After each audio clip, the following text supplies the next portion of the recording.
పరమశివుణ్ణి పూజించి తీరాలి. ఏమండి, శ్రీ మహావిష్ణువుని పూజించకూడదా?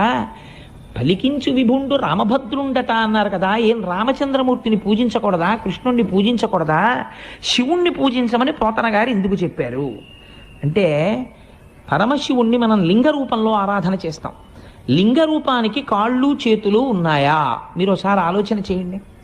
కాళ్ళు చేతులు ఉన్నటువంటి ఒక గొప్ప మూర్తి ముందు మీరు కూర్చుంటే మీ మనస్సు తెలిసో తెలియకో దాని యందు మగ్నమవుతుంది. భయ ఎంత బాగున్నాడో, స్వామి ఎంత బాగున్నాడో అని మీ మనస్సు అక్కడ నిలబడుతుంది. కాళ్ళు చేతులు లేవు, అలాగని రూపం లేకుండా లేదు. రూపము ఉంది, రూపము లేదు. లింగానికి కాళ్ళు చేతులు ఎక్కడున్నాయి? కాళ్ళు చేతులు లేవు. పోనీ అసలు రూపం లేదంటావా? ఏదో ఒక రూపం ఉంది శివలింగానికి. కాబట్టి ఇప్పుడు ఏమైంది? రూపము లేదు, రూపం ఉన్నది. అరూపరూపి. అరూపరూపి అయినటువంటి లింగమును ఆరాధన చెయ్యాలంటే మీరు సాధన యందు ఒక మెట్టు పైకెక్కిన వారై ఉండి